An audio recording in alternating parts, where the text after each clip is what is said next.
Alors, je vous invite à ouvrir dans Romains au chapitre 6.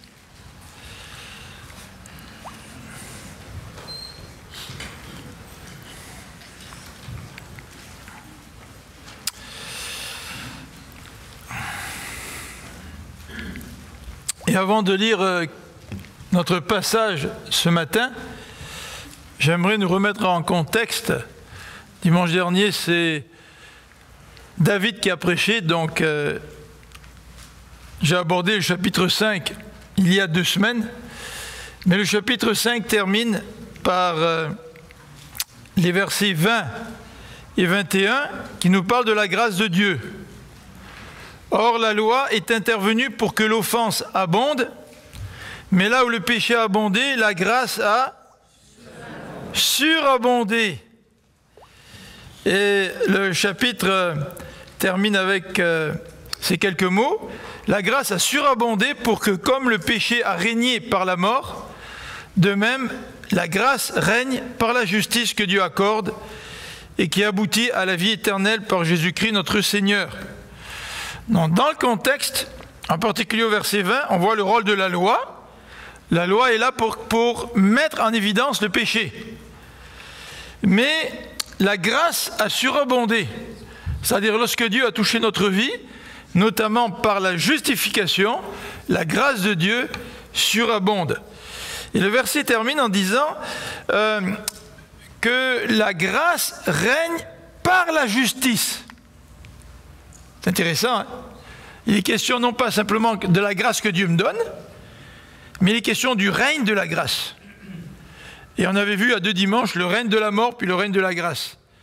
Et la grâce continue à régner une fois que Dieu nous l'a accordée, mais de quelle manière?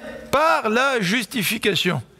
C'est-à-dire que Dieu nous considère comme justes, il nous encourage à vivre dans la justice, et c'est de cette manière que la grâce de Dieu continue de régner aujourd'hui. Alors au chapitre 6, Paul va commencer avec une question, en fait 2 questions qui veulent dire la même chose. La première question au chapitre 6, verset 1, « Que dire maintenant? Persisterions-nous dans le péché pour que la grâce abonde ?» Bonne question, hein? Si on veut que la grâce de Dieu abonde, allons dans le péché. Puis Dieu va nous pardonner, il va nous pardonner, il va nous pardonner, puis sa grâce va surabonder. Et dans le chapitre 6, l'apôtre Paul va justement ramener une bonne perspective. Dans la Bible du Semeur, le titre qu'ils ont donné à ce passage, c'est le suivant: la grâce, une excuse pour pécher. Paul pose la question, il va répondre par la négative. Mais le titre que j'ai donné aujourd'hui à notre étude, ce n'est pas celui que j'aurais pu prendre de la Bible du Semeur, mais c'est celui-ci: comment ne plus vivre dans le péché? Ah, c'est intéressant ça. Comment avoir la victoire sur le péché? Alors, il est évident que d'emblée, il nous faut dire que aucun d'entre nous, à partir d'aujourd'hui, ne peut vivre sans aucun péché. Mais toujours est-il, il y a une différence entre vivre dans le péché et avoir la victoire dans le péché sans être parfait, bien sûr. Mais alors la question se pose, comment ne plus vivre dans le péché? Alors j'aimerais à partir de ce texte-là, nous encourager et nous laisser avec 3 verbes. Et on va voir les 3 verbes dans quelques instants. Tout d'abord, comment ne plus vivre dans le péché à partir de Romains chapitre 6, versets 1 à 14. Et je vais lire maintenant le premier verset, ainsi que les suivants. Donc dans la version de la Bible du Semeur, vous allez voir un petit peu de différence avec les versions de Louis II. Que dire maintenant? Persisterons-nous dans le péché pour que la grâce abonde? Loin de là. Puisque nous sommes morts pour le péché, comment pourrions-nous vivre encore dans le péché? Ne savez-vous pas que nous qui avons été baptisés pour Jésus-Christ, c'est en relation avec sa mort que nous avons été baptisés? Nous avons donc été ensevelis avec lui par le baptême, en relation avec sa mort, afin que, comme Christ a été ressuscité par la puissance glorieuse du Père, nous aussi, nous menions une vie nouvelle. Car si nous avons été unis à lui, les versions de seconde parlent d'une même plante, hein. Si nous sommes une même plante avec Christ, car si nous avons été unis à lui par une mort semblable à la sienne, nous le serons aussi par une résurrection semblable à la sienne. Verset 6. Comprenons donc que l'être que nous étions autrefois a été crucifié avec Christ, afin que le péché, dans ce qui fait sa force, soit réduit à l'impuissance et que nous ne soyons plus esclaves du péché. Oui, c'est clair, hein? Le péché est réduit à l'impuissance. Car celui qui est mort a été déclaré juste. Intéressant, hein, le lien entre la justification puis la mort. Il n'a plus à répondre du péché. Or, dit le verset 8, puisque nous sommes morts avec Christ, nous croyons que nous vivrons aussi avec lui. Car nous savons que Christ ressuscité ne meurt plus. La mort n'a plus de pouvoir sur lui. Il est mort, et c'est pour le péché qu'il est mort, une fois pour toutes, mais à présent, il est vivant et il vit pour Dieu. Ainsi, vous aussi, considérez-vous comme mort pour le péché et comme vivant pour Dieu dans l'union avec Jésus-Christ. Que le péché n'exerce donc plus sa domination sur votre corps mortel pour vous soumettre à ses désirs. Ne mettez pas vos membres et organes à la disposition du péché comme des armes au service du mal. Mais puisque vous étiez morts et que vous êtes maintenant vivants, offrez-vous vous-même à Dieu et mettez les membres et organes de votre corps à sa disposition comme des instruments pour faire ce qui est juste. Car le péché ne sera plus votre maître, puisque vous n'êtes plus sous le régime de la loi, mais sous celui de la grâce. Alors la question qui se pose en lisant ces versets-là, c'est justement la suivante, celle que Paul mentionne au début de ce texte. Persisterions-nous dans le péché pour que la grâce abonde? Et la plupart du temps, les frères et les sœurs qui ont des problèmes avec leur péché dans leur vie, avec le péché dans leur vie, utilisent ces textes-là pour justifier leur imperfection. Ah ben tu sais, moi je suis pécheur, puis de toute manière, Dieu est là pour me pardonner.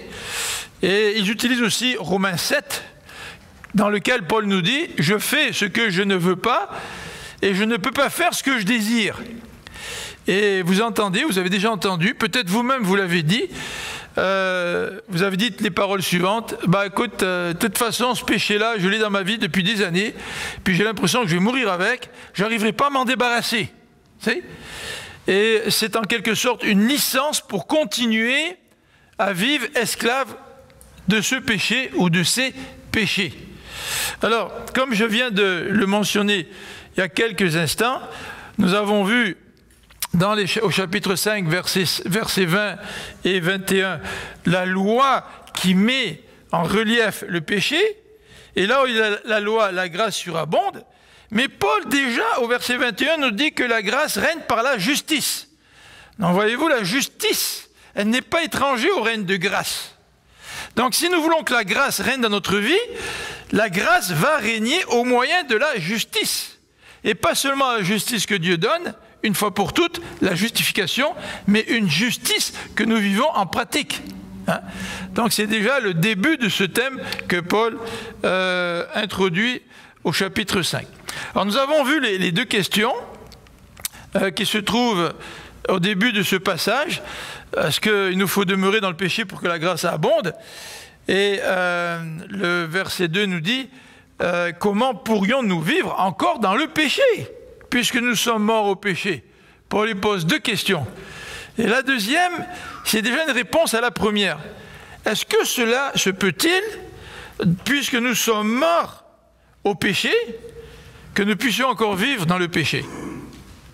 Alors, ce qui est intéressant, c'est qu'à la lecture de ce passage, vous pouvez vous poser la même question que moi. Comment ne plus vivre dans le péché? Est-ce que c'est possible de ne plus vivre dans le péché? Est-ce que c'est possible d'avoir la victoire dans le péché? Ou est-ce que nous sommes tellement désabusés après 10, 20 ans de vie chrétienne sans avoir eu la victoire en question dans notre vie? Marie-France, quand elle a préparé le bulletin pour aujourd'hui, si vous avez le bulletin parmi vous, vous voyez la petite image qu'elle a choisie? Elle a choisi l'image de la chenille qui se transforme en en papillon. Et c'est la même image qu'Alfred Kuhn a choisie dans un de ses livres qui nous parle de la nouvelle naissance. En fait, lorsque la chenille se transforme en papillon, elle passe par un processus qui fait de la chenille un nouvel être. Et ce nouvel être, le papillon, ne se comporte plus comme une chenille. Ça serait tout à fait étrange de voir un papillon qui continue à ramper sur les branches d'un arbre. Il faut que le papillon, à un moment donné, sache ce qui s'est passé dans sa vie. En fait, si on interviewait un papillon, peut-être qu'il ne nous dirait pas qu'il le sait de façon rationnelle, mais il le sait de façon intuitive. Et quand il commence à sortir du cocon, il commence à battre des ailes, et tout de suite, il se comporte comme un papillon et non plus comme une chenille. Et malheureusement, dans notre vie chrétienne, nous avons parfois besoin de savoir avant de pouvoir agir. C'est vrai que quand nous nous convertissons, spontanément, parce que nous sommes une nouvelle créature, nous avons un comportement de nouvelle créature. Mais ce n'est pas toute notre vie qui a changé de but en blanc, même si notre statut a changé.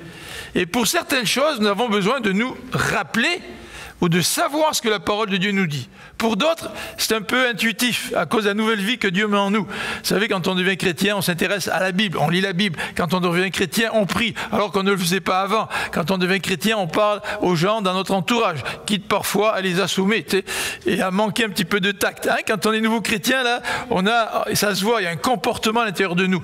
Mais il y a certainement des éléments dont nous avons besoin de savoir pour obtenir la victoire dans notre vie chrétienne. Et c'est la raison pour laquelle, dans notre présentation ce matin, je voudrais insister sur 3 verbes pour ne plus vivre dans le péché. Le premier verbe, c'est savoir. Tu dois savoir quelque chose pour te débarrasser de certains péchés dans ta vie. Dans notre vie chrétienne, quand on devient chrétien, parfois le Seigneur nous donne la victoire tout de suite. Il y a des gens, quand ils deviennent chrétiens, ils sont libérés de l'alcool, libérés de la drogue, libérés de la cigarette. D'un seul coup, là, ils n'ont même pas besoin de prier. Ils n'ont même pas besoin de lutter. Dieu, dans sa grâce, leur donne la victoire. Par contre, il y a d'autres domaines dans leur vie, ou il y a d'autres domaines dans notre vie, où là, c'est beaucoup plus compliqué. Il semble que Dieu ne donne pas la victoire tout de suite. Et parfois, nous ne comprenons pas pourquoi Dieu ne donne pas la victoire tout de suite. Pourquoi il faut lutter? Pourquoi il faut pleurer? Pourquoi il y a certains péchés qui collent à notre peau, comme une seconde nature, on pourrait dire. Eh bien, pour pouvoir ne plus vivre dans le péché, il y a 3 verbes que je voudrais nous laisser ce matin. Le premier, c'est savoir. Il nous faut savoir quelque chose. Et dans ce passage de Romains 6, l'apôtre Paul utilise le mot « savoir » 3 fois. Donc Paul veut que nous sachions quelque chose. Si nous ne savons pas cela, ça va être très difficile ou voire impossible de se débarrasser de certains péchés et d'obtenir la victoire. Le deuxième verbe, c'est « considère ». Considère-toi. C'est-à-dire qu'une fois que tu sais quelque chose, eh bien, ça va modifier ta façon de voir les choses. Si tu sais et que ça devient juste une connaissance intellectuelle, ça ne modifiera rien. Mais Paul nous dit, maintenant que tu sais, considère. Il y a quelque chose que tu dois considérer. Il y a quelque chose auquel tu dois réfléchir et qui doit faire en sorte que ce que tu sais va se traduire dans ta vie. Donc, deuxième verbe, c'est le verbe considérer. Considère-toi, et on va voir comment. Et le troisième verbe, que nous retrouvons dans ce passage vers la fin du texte, c'est le verbe offrir, ou donner, parce que les deux sont utilisés. Offrir ou donner. 3 verbes par lesquels le Seigneur veut nous donner la victoire dans notre vie, dans notre marche chrétienne, et en particulier sur ces péchés avec lesquels nous avons de la difficulté. Alors, savoir, considère-toi et offre. Alors, il y a 2 éléments à savoir. Quels sont les 2 éléments à savoir? Le premier élément à savoir concerne ta mort, celle de Christ, et ta résurrection, et celle de Christ. Et c'est ce que nous allons regarder. Les deux premiers éléments de cette prédication ce matin vont traiter de ces deux éléments à savoir, ta mort et ta résurrection. Et le troisième élément, eh bien, va traiter les deux derniers verbes, considère-toi et offre. Et ces trois verbes mis ensemble, savoir, considérer, puis offrir, sont des moyens que Dieu veut utiliser pour nous permettre d'obtenir la victoire dans notre marche chrétienne. Alors, premier élément, savoir. Savoir quoi? Le savoir en rapport avec notre conformité en la mort de Jésus. Regardez, le mot savoir est utilisé au verset 3. Ne savez-vous pas? Ne savez-vous pas? Paul est en train de tester le savoir des chrétiens. Et ne savez-vous pas, nous qui avons été baptisés pour Jésus-Christ, c'est en relation avec sa mort que nous avons été baptisés. Est-ce que vous le savez, ça? Bon, bien sûr, quand on prend un cours pour le baptême, c'est ce qu'on nous dit. On nous parle de la conformité à la mort de Christ. Quand on prend un cours sur le baptême, on nous parle d'abord de la mort de Jésus, puis on nous dit que nous sommes sauvés par la mort de Jésus. Mais l'apôtre Paul nous parle du sacrifice de Jésus. Il nous parle de la crucifixion de Jésus au verset 6. Regardez le verset 6. Comprenons donc ou sachons, deuxième emploi du mot savoir, que l'homme que nous étions autrefois, que l'être que nous étions autrefois a été crucifié avec Christ. Bon, mais Christ a été crucifié. Toute notre victoire dans la vie chrétienne se fonde sur la mort de Jésus, la crucifixion de Jésus, et le verset 4 nous parle aussi de son ensevelissement. Nous avons donc été ensevelis. Alors pourquoi le Christ a passé 3 jours enseveli? C'est pour que nous soyons convaincus que sa mort était vraiment réelle. Quand l'apôtre Paul parle de l'ensevelissement du Christ, c'est pour nous dire, oui, le Christ est réellement mort. Il n'a pas juste perdu connaissance à la croix, et puis 1 heure plus tard, il revient à la vie, parce qu'il retrouve ses sens. Non, non, il a vraiment été enseveli, le Christ. Il est vraiment mort pour de vrai. Et le verset 3 va se servir de cette mort, cette crucifixion, son ensevelissement, pour faire le lien avec nous. Le verset 3 nous dit « Ne savez-vous pas que nous, qui avons été baptisés pour Jésus-Christ, c'est en relation avec sa mort que nous avons été baptisés. » Alors c'est vrai, notre mort, c'est un fait. Est-ce que vous considérez-vous comme être mort au péché? Est-ce que vous êtes associé à la vie, à la mort de Jésus-Christ? On s'associe à la vie du Christ, mais est-ce qu'on s'est associé aussi à la mort du Christ? Regardez, le verset 2 est extrêmement clair dans ce passage. Le verset 2 nous dit « Puisque nous sommes morts au péché ». Donc, Philippe est mort. C'est ce que me dit Paul. Hein? Il me dit, t'es mort là. T'es mort, dans la mort du Christ, t'es mort. Est-ce que vous considérez-vous comme mort ou simplement comme étant associé à la vie de Christ? Si tu ne te considères pas comme mort au péché, si tu ne sais pas que tu es mort au péché, comment peux-tu obtenir la victoire sur le péché? Le verset 6 insiste aussi en nous disant « Si nous avons été unis à lui par une mort semblable à la sienne », c'était quoi la mort de Christ? C'était la crucifixion. Hein? Le Christ a été pris, il a été cloué au bois. Donc nous, dans notre association avec le Christ, nous avons aussi été crucifiés. C'est-à-dire que notre vieille nature, mon être, mon vieil homme, comme dit l'apôtre Paul, ma vieille nature a été crucifiée avec le Christ lorsque je suis devenu chrétien. Donc si ma vieille nature, si mon péché a été crucifié à la croix, il faut que je le sache, que ce péché-là est mort. C'est fini là. C'est du passé, c'est derrière moi. Et si je ne le sais pas, je donne à ce péché une place qu'il ne devrait pas occuper dans ma vie. Et le verset 4 parle aussi d'ensevelissement. Nous avons été ensevelis, nous aussi, nous avons été ensevelis pour de vrai lorsque nous sommes devenus chrétiens en Jésus-Christ. Alors ça replace les choses en perspective. Hein? On regarde le Christ, puis on regarde au Christ qui nous donne la vie, qui nous pardonne, puis qui nous promet la vie éternelle. Point. Mais lorsque vous voyez le Christ à la croix, est-ce que vous voyez, vous aussi, mort, crucifié et enseveli avec le Christ? En fait, notre conformité avec le Christ est dans le verset 5 de ce passage. L'apôtre Paul nous parle de l'identification. Il dit « Nous sommes une même plante », selon la traduction de Louis II ou les révisions.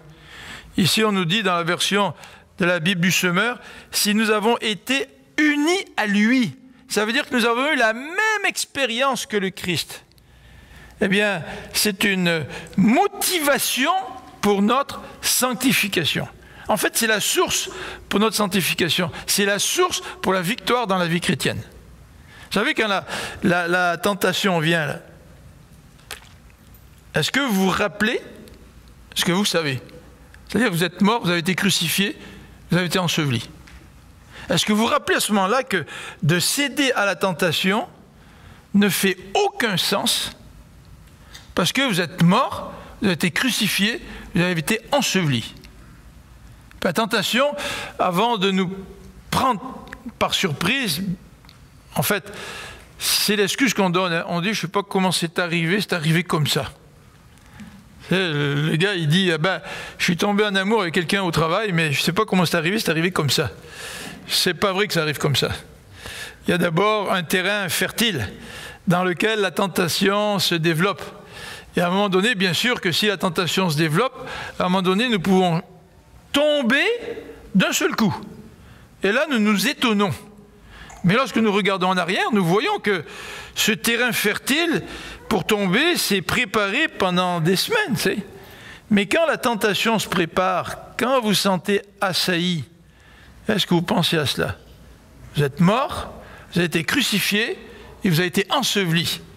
En fait, le verset 6, l'apôtre Paul nous encourage et il nous dit « Comprenons, dans ma version, ou sachons, selon Louis II, sachons que l'homme, l'être que nous étions autrefois, a été crucifié. » Est-ce que tu le sais, ça? Est-ce que tu le sais? Et le verset 6b et 7 nous décrit ce que nous devrions savoir, avec un peu plus de détails. Donc on va lire un petit peu ce verset 6b et 7. Donc sachons que l'être que nous étions autrefois a été crucifié avec le Christ. Pourquoi il a été crucifié? Notre être, notre vieil homme, notre nature ancienne. Pourquoi? Afin que le péché, dans ce qui fait sa force, soit réduit à l'impuissance et que nous ne soyons plus esclaves du péché. Quand la tentation arrive, est-ce que tu te dis, non, je suis mort, crucifié, enseveli, et le péché n'a plus de pouvoir sur moi? Non. Et à cause de cela, je ne cède pas à la tentation. Est-ce que consciemment, vous vous dites ça? À un moment donné, quelqu'un est venu nous voir en parlant de certains péchés, et en particulier des tentations avec Internet. Et le conseil qu'un de mes collègues a donné à la personne, elle lui a dit que tu devrais mettre sur ton ordinateur un petit autocollant, là, où c'est marqué « Je suis mort, j'ai été crucifié et j'ai été enseveli ». Pour te rappeler ta vraie nature et pour te donner la force de résister devant la tentation. C'est vrai, si tu ne te rappelles pas ça, c'est tellement facile de tomber. C'est tellement facile de se donner des excuses. Hein? Oh, c'est pas si grave que ça, de toute façon. Je sais pas, moi, c'est juste des images, tu sais, puis c'est pas bien grave. Oh, ben de toute façon, je suis un être humain comme les autres, et puis j'aime toujours ma femme, il n'y a pas de problème, tu sais. Puis, vous savez, toutes les raisons qu'on donne. Ouais, mais c'est juste pour, comment dirais-je, ah, je vis des moments un petit peu difficiles, là, un petit peu tendus, là, et puis j'ai besoin un petit peu de... comment dirais-je, d'évasion. Tu sais. Et on a toutes sortes de raisons. Tu sais. Mais la vraie motivation, elle se retrouve dans notre union avec le Christ, et notamment la mort, la crucifixion et l'ensevelissement du Christ. Le verset 7 nous dit aussi, « Car celui qui est mort a été déclaré juste, il n'a plus à rendre des comptes pour le péché. » Alors c'est intéressant parce que quand le Christ est mort, hein, Dieu l'a déclaré juste. Et Paul nous dit que Dieu l'a déclaré juste en le ressuscitant des morts. Et la résurrection, c'est l'affirmation de Dieu à tous. Celui-ci, mon fils bien-aimé, c'est lui le juste. Il est mort pour porter les péchés des êtres humains, et parce qu'il est juste, je le ressuscite. Alors Christ a été déclaré juste. Mais puisque nous sommes morts en Jésus-Christ, nous avons été crucifiés en Jésus-Christ, nous avons été ensevelis en Jésus-Christ, Dieu nous déclare aussi juste. Alors comment est-ce que je peux céder à la tentation si je me rappelle que je suis uni dans la mort de Christ et que Dieu me regarde et me déclare juste? Comment est-ce que je peux céder à la tentation? Deuxième élément que nous devrions savoir, c'est que non seulement nous sommes conformes à la mort du Christ, mais nous sommes unis dans la résurrection de Christ. Alors regardons la résurrection de Christ au verset 4. Le texte nous dit que Dieu est l'agent de la résurrection. Lisons ensemble le verset 4. Le Christ a été ressuscité par la puissance glorieuse du Père. Ça, c'est quelque chose. Hein? La puissance de Dieu s'est manifestée en ressuscitant Christ d'entre les morts, en le ramenant d'entre les morts. Et le verset 9 et 10 insistent en nous disant au verset 9, nous savons, non, encore une fois, nous savons. Qu'est-ce que nous savons?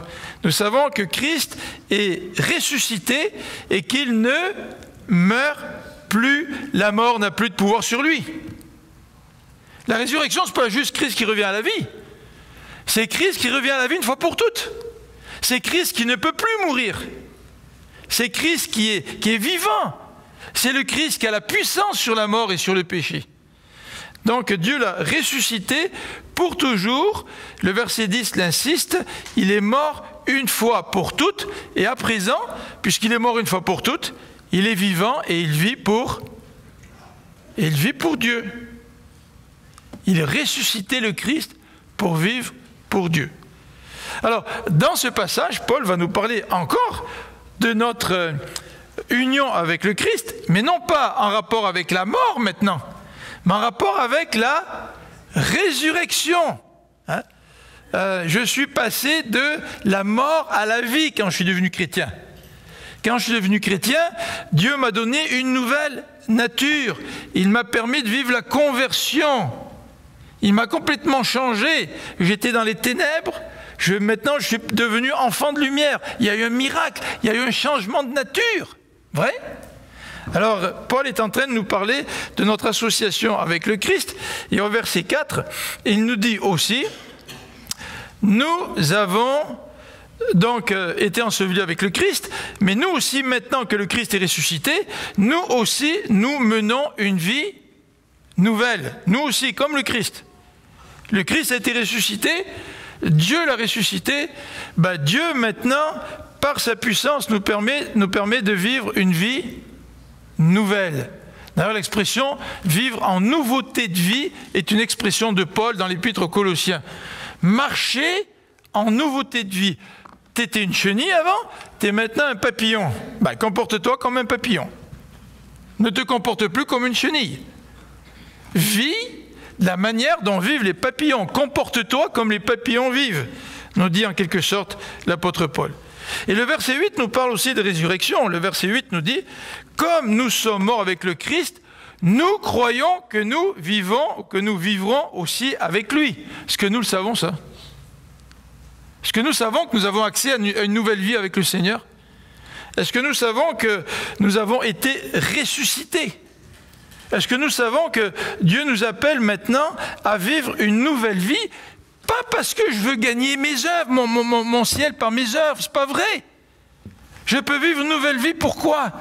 Parce que Dieu m'a donné une nouvelle nature.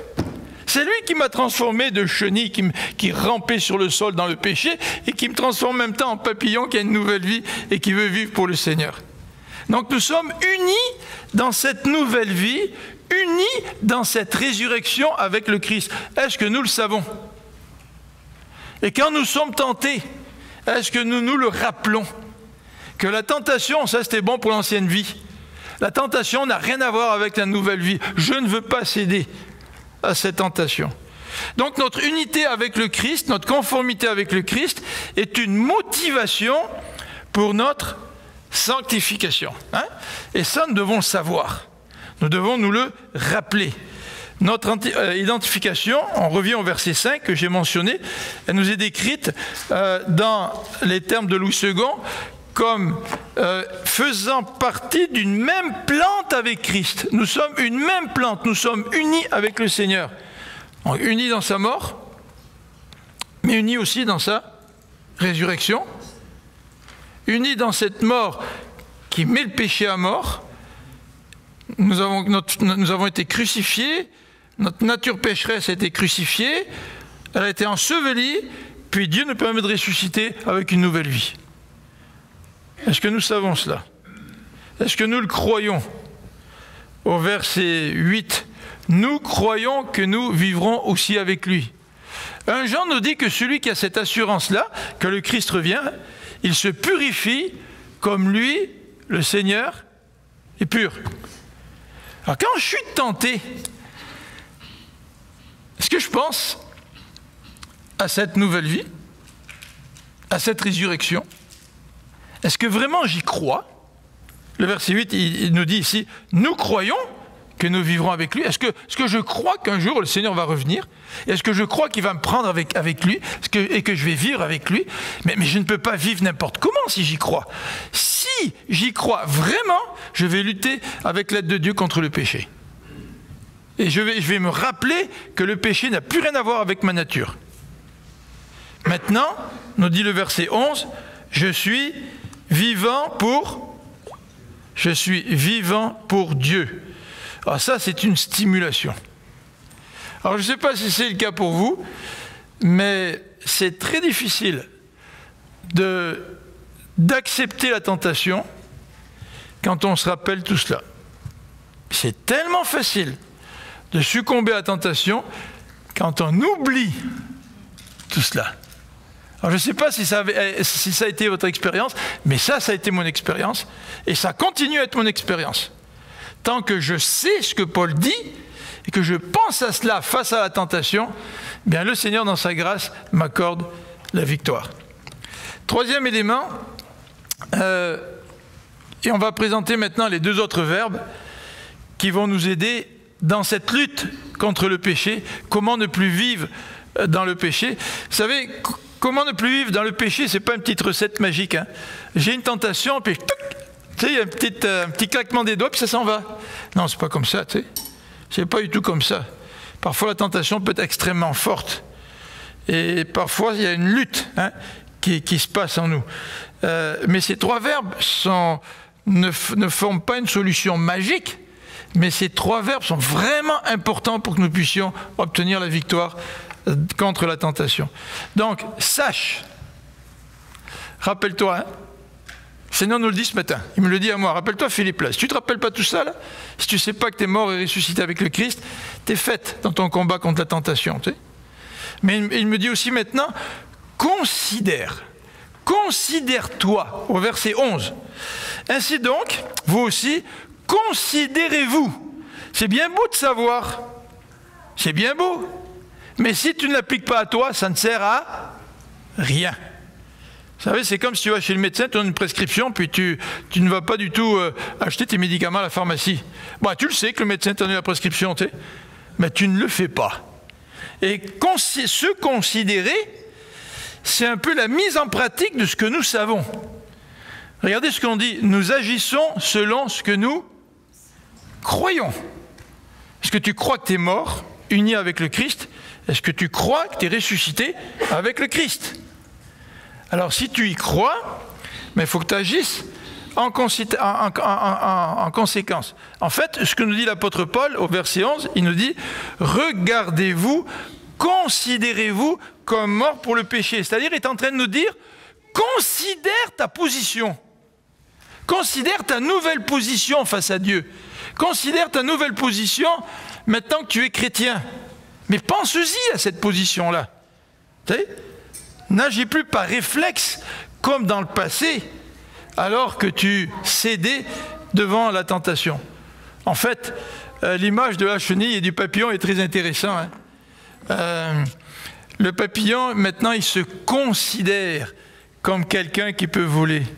Le papillon considère ses ailes, puis il se dit « Ah, je ne les avais pas avant, tu sais. » Puis c'est vraiment le fun de voir le monde d'en haut, au lieu de voir en bas en train de ramper sur le sol, tu sais.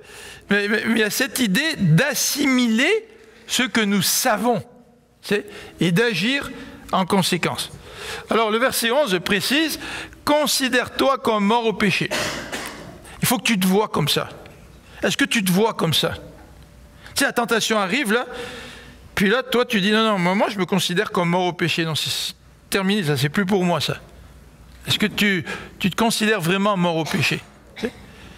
Est-ce que tu te considères comme vivant pour Dieu? C'est intéressant.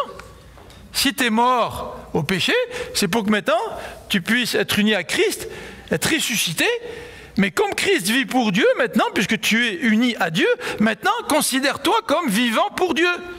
Est-ce que vraiment nous nous considérons comme vivants pour Dieu? Est-ce que ça alimente nos pensées? Est-ce que nous nourrissons de cette pensée-là? Ou est-ce que nous laissons la tentation et le péché rentrer dans notre esprit et nous oublions toutes ces vérités? Vous savez, on peut parler de théologie préventive et de théologie corrective. Vous savez ce que c'est que la théologie corrective? C'est 1 Jean 1,9. Oh, Dieu est fidèle et juste pour nous pardonner tous nos péchés. Ah, moi, j'aime la théologie corrective. Dieu va corriger tous mes péchés. Alors, c'est génial, j'ai plus besoin de lutter, tu sais. Est-ce que c'est ça que la Bible nous enseigne? La Bible met davantage l'accent sur la théologie préventive pour qu'on évite de pécher que sur la théologie corrective pour qu'on puisse, entre guillemets, abuser de la grâce de Dieu quand on en a besoin. Tu sais? La grâce ne doit pas être abusée. Nous avons tellement besoin de grâce de Dieu, et même si la grâce surabonde, l'apôtre Paul nous dit « Fais de la théologie préventive et ne te cantonne pas dans la théologie corrective. » Parce que plus tu tombes dans le péché, plus le péché laisse ses traces dans notre vie. Vous savez, vous regardez la vie de David, et Dieu lui a dit, écoute, parce que tu as péché, là, d'abord le fils que tu vas avoir avec Bathsheba, il va mourir. Puis il a dit à David, l'épée ne s'éloignera pas de ta maison. David a expérimenté la théologie corrective, c'est-à-dire que Dieu a corrigé ses fautes, il lui a pardonné, mais il y avait les conséquences avec lesquelles David a dû continuer à vivre. Est-ce que nous voulons être des théologiens qui faisons de la théologie corrective ou nous voulons faire de la théologie préventive? Bien, si nous voulons éviter de pécher, il nous faut savoir. Savoir que nous sommes unis en Christ dans sa mort et sa résurrection. Il nous faut aussi considérer notre nouveau statut. Considère-toi, vois-toi. L'image que tu as de toi, c'est quelqu'un qui est mort au péché et quelqu'un qui est vivant pour Dieu. Est-ce que c'est cette image que vous avez de vous-même? C'est celle-là que nous devons avoir, nous dit l'apôtre Paul. Et le verset 12 et 13 termine notre texte de ce matin en nous disant, en nous donnant un aspect négatif et une action positive. Et l'aspect négatif, c'est celui-ci au verset 12 et 13, que le péché n'exerce plus donc sa domination sur votre corps. Ben oui, l'exhortation de Paul vient au bon moment. Maintenant qu'il nous a dit, tu sais. Maintenant qu'il nous a dit, tu te vois comme mort au péché, tu te vois comme vivant pour Dieu. Eh bien, ne laisse pas le péché exercer sa domination sur toi. Tu as tout ce qu'il faut pour lutter contre la domination du péché et ne laisse pas ton corps se soumettre au désir du péché. Par contre, l'apôtre Paul nous encourage de manière positive au verset 13 en nous disant « Puisque vous étiez morts et que vous êtes maintenant vivants, offrez-vous vous-même à Dieu. » C'est est-ce que vous vous offrez à Dieu? Puis il dit « Offrez-vous vous-même à Dieu et mettez les membres et organes de votre corps à sa disposition comme des instruments pour faire ce qui est juste. » Alors là, j'ai listé quelques membres, là, la langue, les pieds, les mains. On pourrait en ajouter d'autres. Les pensées, nos talents, notre argent, toutes sortes de choses. Est-ce que maintenant, tu t'offres entièrement à Dieu dans tout ce que tu es, avec tout ce qui te compose? Est-ce que tu t'offres à Dieu? Et ça, c'est une des manières de ne plus vivre dans le péché. Quand tu sers Dieu, tu es bien plus préoccupé à servir Dieu qu'à tomber dans le péché. Et souvent, nous avons des difficultés avec le péché parce que notre vie est trop centrée sur nous-mêmes, nous sommes trop narcissiques, plutôt que d'être portés à servir Dieu. Et plus je sers Dieu, plus je vais remporter de victoires dans ma vie spirituelle. Trois verbes. Sachez. Sachez. Est-ce que tu sais? En tout cas, ce matin, tu ne peux pas sortir de l'église en disant « je ne savais pas » ou « je ne sais pas ».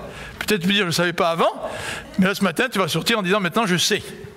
Mais savoir, ça ne sert pas à grand-chose si tu ne te considères pas dans ta nouvelle nature. Moi, je me considère, Philippe, comme étant mort au péché, puis je me considère comme vivant pour Dieu. Est-ce que tu es prêt à te considérer comme mort au péché et vivant pour Dieu dès ce matin, dès maintenant? Est-ce que tu es prêt à te voir de cette manière-là pendant toute la semaine, pendant les mois et les années à venir, pour pouvoir obtenir la victoire sur le péché? Et troisièmement, bien, offre-toi à Dieu. Offre-toi au maximum de ce que tu peux offrir à Dieu. Et de cette façon, Dieu va te protéger du péché. Le verset 14, dans ce passage, termine en disant « Le péché n'a plus de pouvoir ». On est loin là du chrétien qui dit « Oh ben écoute, Paul il dit moi je fais pas ce que je veux, puis je fais ce que je veux pas, puis après tout, après tout la grâce surabonde, et puis voilà. » Ça c'est de la pauvre théologie corrective. C'est même pas de la théologie corrective qui souligne le pardon de Dieu, c'est même pire que ça, tu sais. C'est pire que ça parce qu'on abuse de la grâce. Et on se laisse aller dans le péché. Tu sais. Mais on est loin de cela quand Paul nous dit au verset 14, « Le péché n'a plus de pouvoir, car tu es mort au péché. Car maintenant tu es sous la grâce, et tu es mort et ressuscité en union avec le Christ. » Vous connaissez le pasteur Stuart Briscoe? Je ne sais pas si vous avez entendu parler de lui. Un pasteur d'une église importante aux États-Unis. Quand il était jeune, il avait été enrôlé dans la Navy pour la guerre de Corée. Et ce pasteur avait un sergent qui était assez, vous savez, comme tous les sergents, là. On dit en bon québécois, il était stiff, vous savez, là, hein? Et puis, ce sergent avait l'œil, hein. Il était tout le temps en train de détecter les mauvais comportements ou les petites choses de travers sur l'uniforme des soldats, tu sais. Et le jour où Briscoe a été libéré de l'armée, ben maintenant il pouvait sortir les mains dans les poches en sifflotant, ce qu'il n'aurait jamais fait en présence de son sergent. Et voilà que là il sort de la caserne et puis il rencontre son sergent.